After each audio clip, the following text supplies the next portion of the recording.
ونصلي على رسوله الكريم أما بعد فأعوذ بالله من الشيطان الرجيم بسم الله الرحمن الرحيم رضي الله عنهم ورضوا عنه صدق الله العظيم অধ্যকার মেধার মূল্যায়ন সম্ভাবনাকে জাগ্রত চেতনাকে শানিত ইসলামী সভ্যতার সংস্কৃতির দীপ্ত অঙ্গীকার নিয়ে জামিয়া ইসলামিয়া মুজাফফরুল উলুম মাদ্রাসা কর্তৃক আয়োজিত আজকের সেমিনারের সম্মানিত সভাপতি সাহেব, বিদগ্ধ বিচারক মণ্ডলী এবং আমার সামনে মঞ্চে উপবিষ্ট সবুজ বাংলার প্রত্যন্ত অঞ্চল থেকে আগত ইলম পিপাসু ছাত্র ভাইয়েরা, সকলের প্রতি আমার আন্তরিক শুভেচ্ছা ও অভিনন্দন।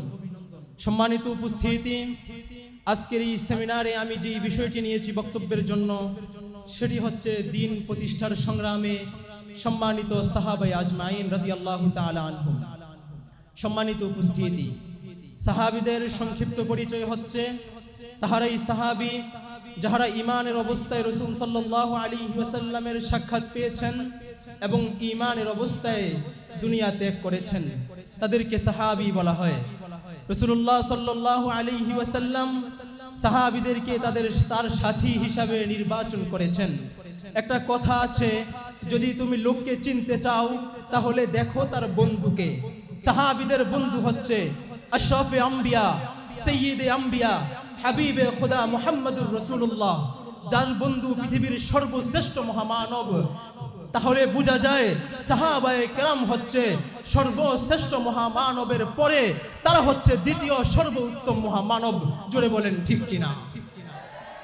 সম্মানিত উপস্থিতি, যদি সাহাবীদের সংগ্রামের কথা আমাদেরকে জানতে হয় তাহলে আমরা দেখতে হবে রাসূলুল্লাহ সাল্লাল্লাহু আলাইহি ওয়াসাল্লামের সবচেয়ে প্রিয় বন্ধু সাইয়্যিদুনা আবু বকর রাদিয়াল্লাহু তাআলা আনহু।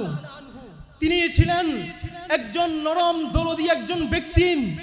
আশিদ্দাউ আলাল কুফার, যখন তিনি ইসলাম গ্রহণ করলেন, কাবার চত্বরে দাঁড়ালেন, কালিমার দাওয়াত দিলেন, মক্কার মুশরিকরা তার উপরে ক্ষিপ্ত হয়ে আসলো। মক্কার একজন মুশরিক উতবা ইবনে রাবিয়া তাকে জুতা দিয়ে আক্রমণ করলো, তার মুখ রক্তাক্ত হয়ে গেল, তিনি বেহুশ হয়ে মাটিতে পড়ে গেলেন। তিনি হচ্ছেন হযরত আবু বকর রাদিয়াল্লাহু তাআলা আনহু। ঠিক তেমন ভাবে ইসলামের জন্য ইসলামের পতাকা উদ্দিন রাখতেন হযরত মুসআব বিন উমাইর রাদিয়াল্লাহু তাআলা আনহু। ডান হাতে পতাকা ধরেছেন, মুশরিক তার ডান হাত কেটেছেন, বাম হাতে পতাকা ধরেছেন, মুশরিক তার বাম হাত কেটেছেন, তারপরও পতাকা নিচে নামতে দেননি। ঠিক তেমনি ভাবে মুতার যুদ্ধে সর্বপ্রথম পতাকা ধরেছেন হযরত যায়েদ বিন হারেসা, তার পতাকা পড়ে গেছেন। তারপর পতাকা ধরেছেন হযরত জাফর বিন আবি তালিব, তার পতাকা উপরে গেছেন।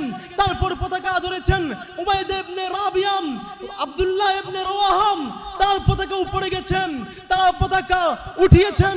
সম্মানিত উপস্থিতি, আজ যদি দিনকে বিজয় করতে হয় আল্লাহর পতাকাকে নামিয়ে নয়, আল্লাহর পতাকাকে উঁচু করার মাধ্যমে, সাহাবা বিদ্বেষের মাধ্যমে নয়, সাহাবাকে সম্মান করার মাধ্যমে সারা পৃথিবীতে ইসলাম প্রতিষ্ঠা করা যাবে, নয়তো কশিন কালেও ইসলাম প্রতিষ্ঠা সম্ভব নয়।